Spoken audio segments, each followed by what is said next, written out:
Good evening and salutations, my GH fans. So let's start with Robert and Olivia. They're pretty much playing spy. It was kind of funny because Olivia kept making a bunch of like James Bond references, and when she was like, "All right, listen, I'm gonna go get some drinks or whatever," and she was like, "All right, so you want your drink shaken, not stirred?" Robert was just like, "I want a bourbon." She was like, "All right, buzzkill." But it was cool. It was actually pretty fun watching them interact with each other. I think Olivia was kind of really like enjoying herself, like as far as like getting outside of her comfort zone, playing spy, whatever. And then she met that guy Rutch. He was the guy who worked with Olivia, Julian Jerome's sister. I'm not gonna lie, I don't even remember what happened to her. But anyway, Robert comes back, and at first, the guy Rudge or whatever looks like he has this look on his face. One second. He has this look on his face like he's trying to figure out who he is. But Olivia covers a little bit, and then he's like, "All right, well, I guess you just have one of those faces." But Robert was he was disappointed because Olivia pretty much was trying to get a drink, and then I guess she kind of made a scene or whatever, or got a little loud, and the dude walked over, and Robert didn't have time, I guess, to like finish scoping out the place or whatever. But anyway, he didn't find Holly yet, and so at this point they're still searching, and yeah, that's pretty much about it. That literally covers that whole scene, except for the word for word. But other than that, that's pretty much what happened. Let's go with Ava and Nicholas. So Ava gets to the cabin. She gets to that cabin, and she's a little spooked out because she's pretty much kind of there by herself besides the baby that probably isn't there because, reasons. But anyway, she's on the phone. I guess she's talking to Julian. She's like, it's just me and her, and I'm kind of creeped out, but I'll be alright. So then Nicholas, kind of sneaks in, and Ava hits him over the head.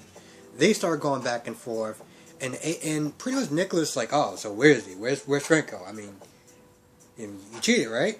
And he starts getting to this back and forth thing about cheating or whatever, and Ava's like, "Oh, well, did you cheat with Elizabeth yet?" And they go back and forth, and then he wound up having he wound up playing mattress tag because that was going to happen sooner or later, literally,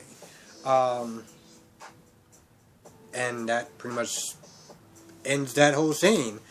I mean, there really wasn't a lot. They pretty much just talked about how they couldn't hold out, and Nicholas has a reputation, and Franco's attracted to you, this, that, and the third, and then they just want to just.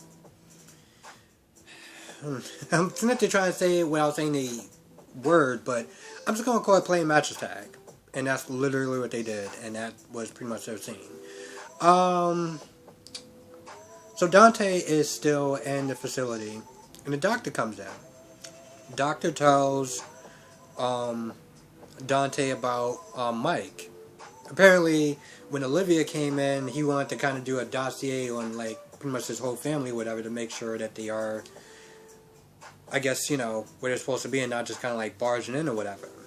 So yeah, he pretty much tells Dante that Mike is pretty much in his final hours.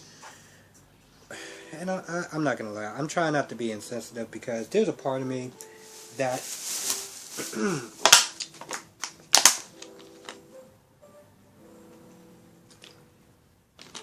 there's a part of me that sees those scenes, and it's sad. I'm not gonna lie, it's sad. It's not This Is Us level sad, but it's sad.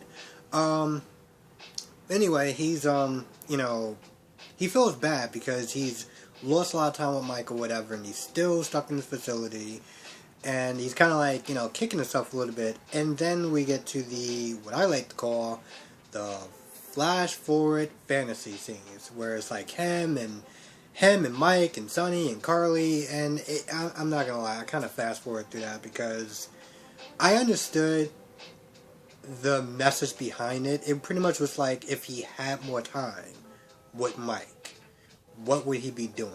What would he be saying to him? How would he be giving his last goodbye? Sort of like that. So that in a lot of ways, that was like his way of saying goodbye to Mike. And that's pretty much where it was. Again, just like yesterday, I think I just kind of fast forward through because reasons.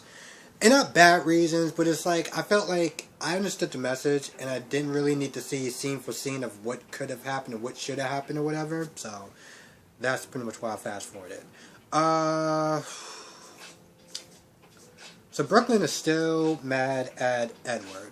Ned. Technically his name is Edward II or something like that, but yeah. She's still mad at Ned. Pretty much kicked him out the room when Portia was telling Sasha, no, one second. Telling Brooklyn, about the results or whatever, her voice. So she pretty much just kicks him out. And at this point, she's old enough where, she can do that. And so Ned kind of berates Chase a little bit because, haven't found Nell and where could she be at and this, that, and the third. And all of this really is just misplaced anger because he's still hurting because Brooklyn just doesn't want no parts of him at this point. So he's pretty much just taking out his anger and his frustration on Chase.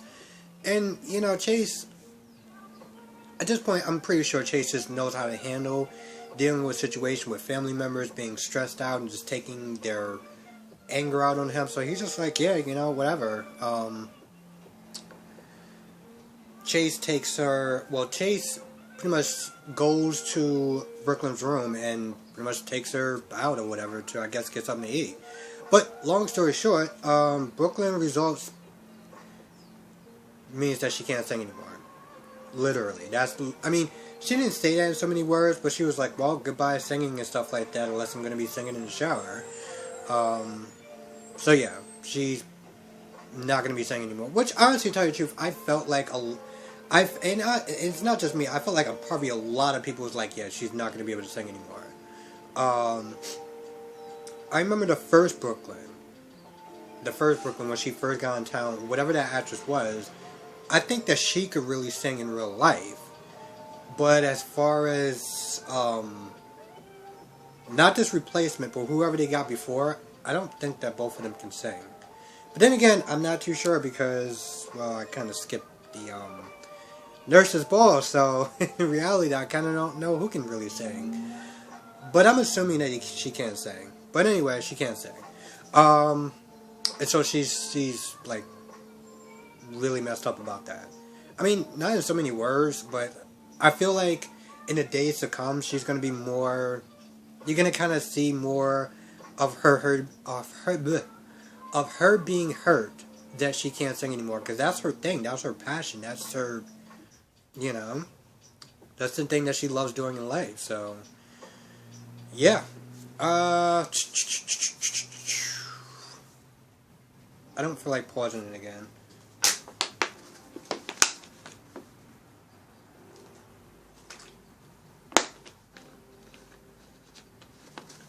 Alright, so we're going to get to the last part, which is, I can't pronounce Sonny's last name, the cook, the seeds, whatever it's called, but pretty much the family is there, and they're just waiting for Mike to kind of take his last, I'm trying to say this without being insensitive, but they're just pretty much waiting by his bedside to, say his goodbyes and just kind of be there for him until the end. And so that's literally what this whole thing is. You got Sonny telling Dubois, I can't pronounce his name, Felix the cat, Felix, to give him some morphine or whatever, so that way he can be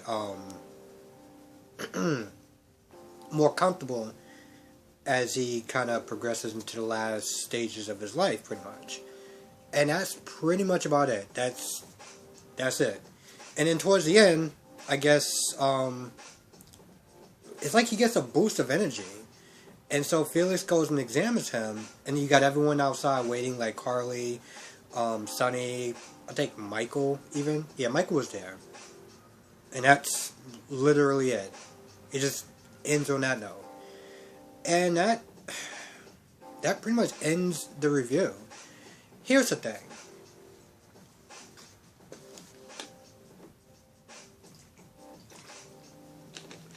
With Sonny, he talked with Mike, and a lot of his stuff is regret.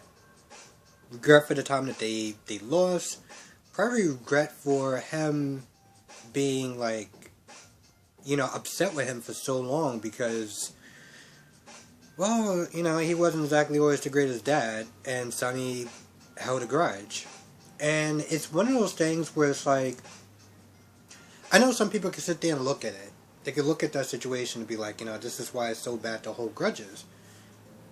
But at the same time, it's one of those things where it's like, you can't help it. You can't help how you feel in that moment. And yeah, you can sit there and kick yourself and be like, you know what, listen, I'm so mad that I didn't get that time with this person back because I was so upset. But you can't really do that because, one, you don't have a time machine, and two, you know, I think Sonny is starting to accept the fact that Mike still wants a relationship regardless of how much Sonny pushed him away. And I think that's something that he is still reconciling with. And he's going to be dealing with that for nearly forever. I'm going to sit there and say that. I mean, some people can kind of bounce back, others can't really, but that's pretty much what was going on in his head. As far as just saying his last goodbyes, making sure he didn't miss a moment. I mean, you had Michael out there telling Carly, like, you know, I'm trying to get Sonny to, like, just walk around the grounds for, like, 5 minutes and get some air. But, you know, Carly was like, he's not going to listen. And to be fair, I don't think anyone would listen in that predicament. So, yeah. Man, this is, it's, I don't even want to sit there and say the word funny, but it's interesting because I was at work today. And this customer that we used to sit there and we chat about GH or whatever. And, you know, she was like, you know, did you see the scenes of Mike and Sonny and stuff like that? How sad and heartbreaking they are. I was like, yeah, they are. They really are. And they are. But I'm also just like, yeah, and they, like I'm just kind of waiting for it to be done. And I was not there thinking about it today, and I'm like, I felt like Friday should have been it. In all reality, I felt like Friday should have been it. It should be like, alright, so your goodbyes or whatever, cliffhanger, and, you know, he takes his last breath, and everyone just kind of just, you know, whatever. And he just kind of ended on that note, and then we can kind of just go through the grieving process of this week. But instead, it was Friday, it was Monday, it's Tuesday, and I'm like, I am so trying not to be insensitive because, one, I think most people have been through that stage with a loved one, including me. So it hits me on a personal level too. But then I'm also sitting there trying to think about it in levity because, let's be honest, I kind of want to start tearing up. I'm just like, so are we, like, towards the end? Like, is the actor Mike actually falling asleep? Because sometimes, like, even today, he was snoring, and I'm like, yo, let me find out that he actually went to sleep during this scene. But yeah, it kind of needs to be done. And I know I keep saying that, and I've been saying that in my last couple of reviews, but, like, what are we doing, you know? And honestly, to tell you the truth, I feel like it's to people who've actually been through this, I feel like in some sort of way, it's a little bit torturous to sit there and just kind of just replay, repeat, oh, so this is going to be the final scenes, and people are crying. It's like, nope, we'll do it tomorrow, and it's like, this is going to be the final scene, and it just, like, keeps going. So I think that's I felt like I need to explain that's the reason why I kind of want it to be over rather than just being like insensitive or anything. But yeah, and that's actually gonna do it. That's actually gonna do it. And I've apologized because I know this is more of a rant than actually a review, but I feel conflicted whenever I watch these scenes because part of me, my heart breaks for the characters, obviously. Other part of me is like, well, yeah, this has affected me too. Not Alzheimer's, but that stage. So it does make me feel a certain bit of sadness a little bit. But then my third part is like, so are we like gonna get to the grieving part at some point? Because this is just like... So yeah, that's what I'm always sitting there thinking about whenever I'm watching GH. It's like these three things that go in my head, and I'm like... And then I feel sad, and then I'm just like, so we just like... Anyway, that's gonna do it. Now I can probably sit there and talk about this all night, but I'm not going to. Because I got days to do next. But, sorry this review came out so late. It was kind of a day. And I'm also sitting there getting ready, because tomorrow I'm not going to be doing a review. I'm going to be going to maps and fun. Honestly, to tell you the truth, it's not that bad. It's not really that bad. It's just more of the anxious feeling of if you're going to get in or what are you going to sit there and find to make sure that you don't get in. And I know that they do their best to sit there and try to like make it as painless as possible, but it's one of those things where it's like, maybe. So anyway, wish me luck, and thank you for everyone's support. Be safe. I will catch you in the next review.